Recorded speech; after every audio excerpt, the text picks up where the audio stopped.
On July 19, 2026, Spain beat Argentina 1-0 in extra time to win the World Cup final in front of a global audience. Less than 5 weeks later, almost every major domestic league in the world was already back in season, or about to be. That gap between winning the sport's biggest trophy and walking back into a regular club fixture turned out to be uncomfortably small. FIFA has a rule meant to prevent exactly that kind of compressed turnaround from happening to elite players. Since 2025, FIFA and global player unions have required at least 21 days of rest at the end of a season or tournament. The same agreement also guarantees a minimum of 72 hours of recovery time between any two competitive matches. Those rules exist because of years of warnings from player unions about rising injury rates tied to shrinking recovery windows. On paper, 21 days sounds like a reasonable amount of time to recover from a physically demanding month-long tournament. In practice, that 21-day clock collides directly with a domestic football calendar that was never built around it. Most leagues finalize their season start dates years in advance, long before anyone knows which players will still be competing in July. A World Cup final on July 19th and a league opener in mid-August were always going to sit uncomfortably close together.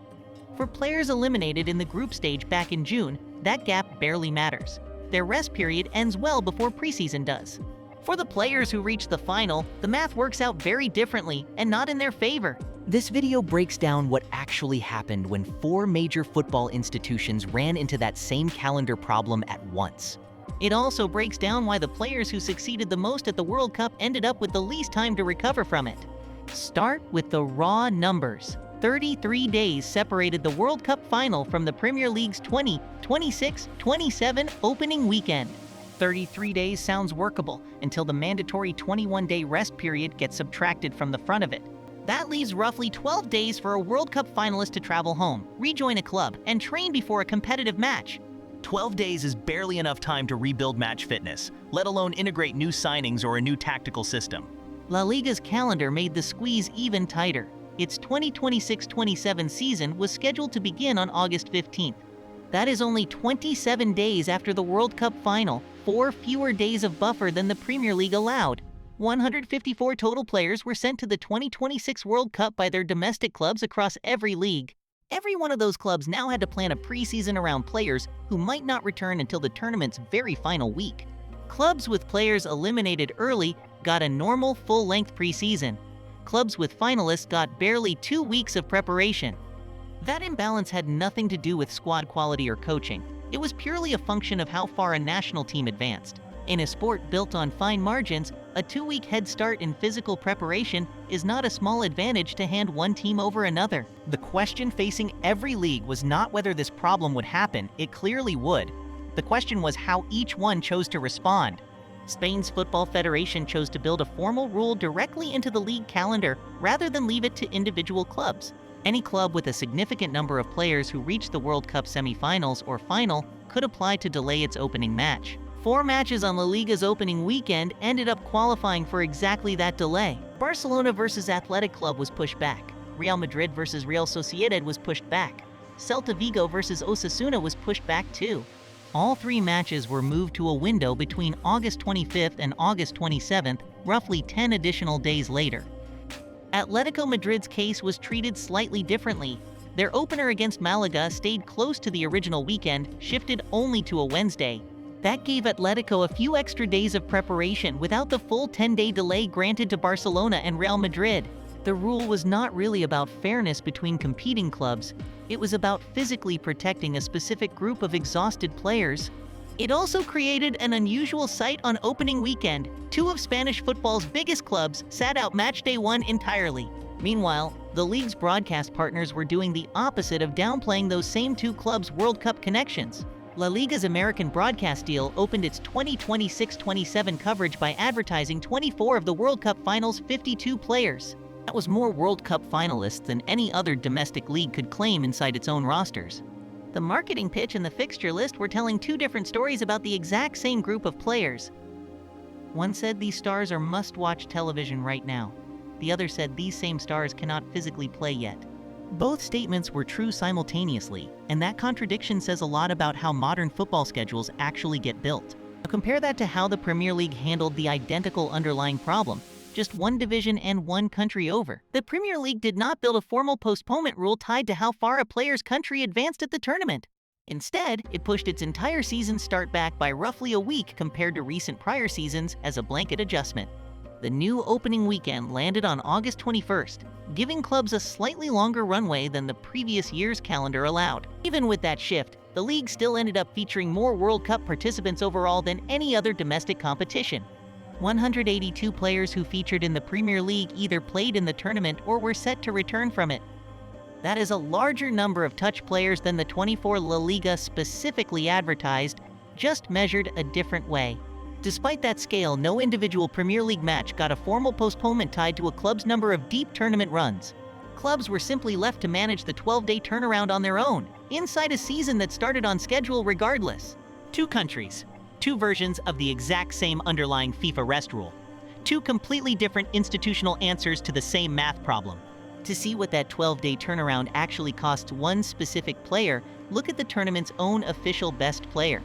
Rodri, Spain's captain and defensive midfielder, won the World Cup's Golden Ball as the tournament's outstanding individual performer. He earned that award by playing 627 of a possible 630 minutes across Spain's 7 matches. That is nearly every available minute of match time across an entire month-long tournament, played by a single midfielder. Rodri's route back to that Golden Ball had already been unusual. He had ruptured a knee ligament less than 2 years earlier. Returning from that injury, reaching full match fitness, and then playing almost every minute of a World Cup run is a genuinely rare arc. Shortly after the final whistle in the championship match, reports confirmed Rodri needed a minor procedure on his lower back. Manchester City described the issue as short-term and manageable, not a major setback, but it still required an operation. His club's target was to have him back in training a few days before their traditional season-opening exhibition match on August 16th. That timeline placed his actual return to full training inside the same tight 12-day window every other finalist was working with. A player who had just delivered arguably the best individual tournament performance in the entire competition was also managing a fresh medical procedure. His workload during the tournament and his recovery timeline afterward were not separate stories. They were directly connected to each other. Compare that to a hypothetical teammate whose country was eliminated in the round of 16 back in early July. That teammate would have had roughly 6 extra weeks of uninterrupted rest, training, and tactical integration before the same season opener. Both players wear the same club jersey. Only one of them was still playing competitive matches deep into the tournament's final week. The player who achieved the most on the biggest stage available to him ended up with meaningfully less preparation time than his own teammate. That is not a criticism of any single federation or club. It is simply what the current calendar produces by default. Rodri's individual case is unusually well documented because of his award and his procedure, but the underlying pattern repeats across every finalist squad. Every player who reached the Final Four of this tournament faced some version of the same 12 to 20-day turnaround. Some clubs absorbed that gap quietly through squad rotation. Others, like Barcelona and Real Madrid, had it formally written into the fixture list instead. Step back from any single player, and a clearer structural pattern starts to emerge across all 4 institutions involved. FIFA's 21-day rest rule was designed to protect players, and by most accounts, it is a genuine improvement over the previous standard.